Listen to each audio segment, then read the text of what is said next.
La presencia del Imperio Español fue uno de los reinados más notables e influyentes de la historia. Encima, debemos recordar que fue el primer estado organizado en expandirse por 5 de los 6 continentes. Tengamos presente que asombró a toda Europa por su veloz expansión en tan limitado lapso, después de haberse unificado al expulsar a los musulmanes de la península ibérica en el año de 1492. Las influencias que tuvo la corona española sobre todo el mundo no solo fueron culturales, sino también militares, idiomáticas, dejando así su lengua en todas las repúblicas actuales como lenguaje oficial, de facto o de jure. ¿Te interesa saber dónde estuvo la influencia de España en Europa? ¿Quisieras conocer un poco de historia sobre este tema? ¿Sí? Entonces quédate hasta el final del episodio. Pero antes de empezar a narrar este capítulo, no se te olvide suscribirte al podcast.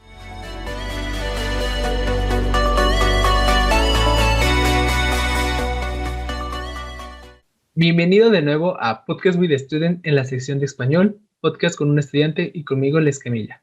¿Cómo les va a todos? Este capítulo es la continuación del episodio relacionado a la influencia que tuvo la corona española en Europa. Así es de que si no lo han escuchado, se los dejo aquí enlazado en la descripción y si lo están viendo en YouTube o en Instagram, les dejo el enlace.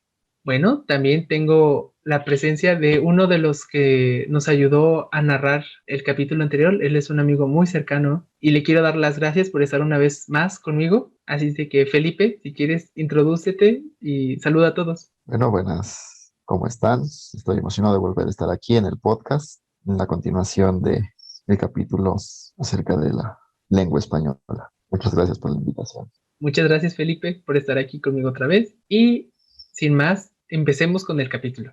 ¿Cómo eran las relaciones anglo-españolas? Las relaciones de España con Inglaterra, como bien es conocido, no fueron de amistad ni de parabienes. Durante la época que nos ocupa, más allá del breve matrimonio de Felipe II con María I de Inglaterra, de hecho, entre 1585 y 1604 se libró una guerra anglo-española con significativo componente religioso, que tuvo como momentos críticos la derrota de la Armada Invencible Española de 1588 y el Tratado de Paz firmado en 1604, por el que una debilitada Inglaterra venía a reconocer a España como una potencia de Europa. En realidad, el rey Jaime I afirmaba ante el embajador de España en 1617, por supuesto que yo sé que, en cuanto a grandeza, el rey de España es más grande que todos los reyes de la cristiandad juntos. Y la lengua española formaba parte del imaginario cultural inglés, tanto como lo pudo ser la francesa. La resonancia de la cultura española en Inglaterra se amplifica también en el hecho de que la primera traducción del Quijote se hizo al inglés, en 1612, por parte de Thomas Shelton, a la que se siguió la de César Udin, al francés en 1614, ambas anteriores a la publicación de la segunda parte de la novela. Desde los tiempos del Imperio, con la ayuda de la Armada, y más concretamente desde la Guerra de Sucesión, a principios del siglo XVIII hasta la Guerra de la Independencia. Un siglo después, las relaciones entre España e Inglaterra fueron siempre bien difíciles, señala Moreno Alonso en el libro que se lleva como título Un país ante la mirada del otro.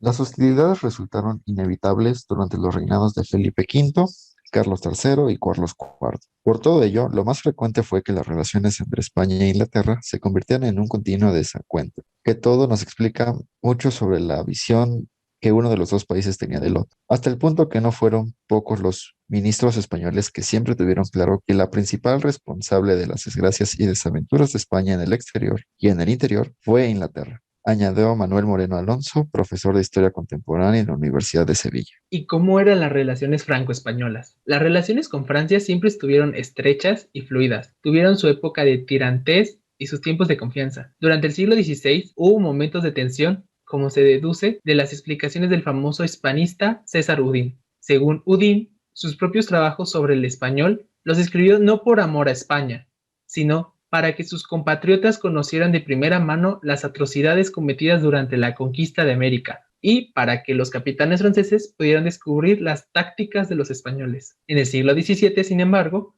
las cosas cambiaron, especialmente gracias a los matrimonios de Estado entre Asturias y diversas casas francesas. Felipe II se casó con Isabel de Valois.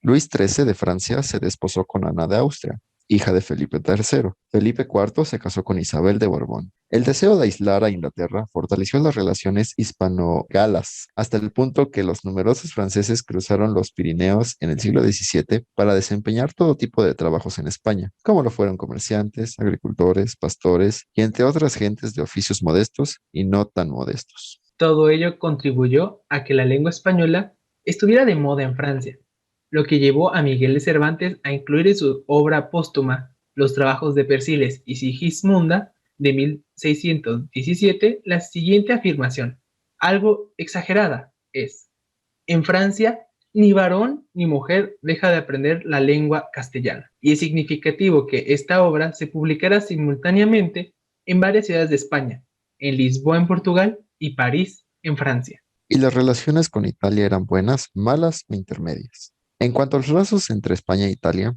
estos venían de lejos. Muestra de ello es la apertura en 1364 del Real Colegio Mayor de San Clemente de los Españoles, creada en la Universidad de Bolonia, por iniciativa del cardenal Gil de Albornoz, y que en la actualidad sigue recibiendo estudiantes españoles.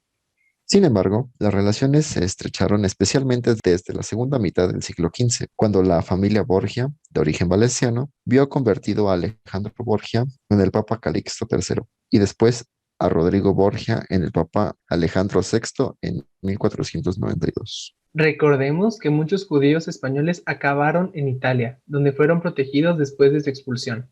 No en vano, la primera Biblia completa impresa en español fue la Biblia de Ferrera en 1553. Así, puede decirse que desde esta época la hispanización de Italia fue intensa, casi tanto como la italinización de la cultura española. Al margen del corte papal, la región italiana más cercana a España fue, sin duda, Nápoles, provincia española entre los siglos XVI y XVIII, gobernada por virreyes que actuaban en nombre de los monarcas españoles. Lógicamente, estos hechos históricos familiarizaron a los habitantes de la península itálica, sobre todo a los del sur, con la lengua española, como se desprende de la frase de Juan Valdés, paralela, aunque el interior, a la ya citada de Cervantes a propósito de Francia. En Italia, así entre damas como entre caballeros, se tiene por gentileza y galantía saber hablar el castellano. Como hemos escuchado, la influencia de las cuatro potencias fue bastante extensa.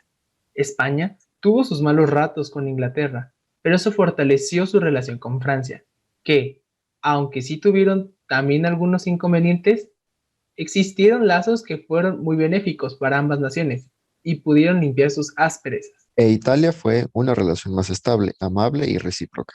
Tanto Italia como España se enriquecieron de su contacto, ya sea por su cultura, que introdujo nuevos movimientos artísticos como religiosos, como el habla también se vio afectada de buena manera. ¿Cómo crees que haya sido la influencia del habla en Inglaterra, Francia e Italia? ¿Qué piensas de las relaciones que mantuvo España en el pasado con estos países? ¿Crees que la unión de Inglaterra con Portugal afectó la relación con España? ¿Qué piensas de la relación que mantuvo con Francia? ¿Fue para bien? ¿Qué piensas acerca de la alta alcurnia italiana antigua que se esmeraba por aprender castellano? Gran parte de esta información se ha tomado del libro La maravillosa historia del español, escrita por Francisco Moreno Fernández y publicada por el Instituto Cervantes y Espasa. También se consultó otras fuentes como Español 302 en el tema Territorios heredados por Carlos V en Europa y el Mediterráneo, al igual del periódico El País en la nota de historia de una rivalidad escrita por Santiago Velastegui-Goitia. Puedes seguirme en mis redes sociales que están aquí en el sitio, pero si sintonizas a través de otro canal, estoy en Facebook, Instagram, Twitter, así como YouTube, como Podcast with a Student. Y a ti, Felipe, ¿dónde te pueden localizar? A mí me pueden seguir en Instagram como Felipe26-. Les recuerdo que nos pueden mandar ahí los mensajes por Instagram. Y si nos estás viendo en YouTube o Instagram, deja tus comentarios en la cajita para así leerlos si es que tienen alguna duda sobre el tema. Nos vemos pronto. Manténganse atentos, nos escuchamos pronto. Cuídense y no bajen la guardia en estos días.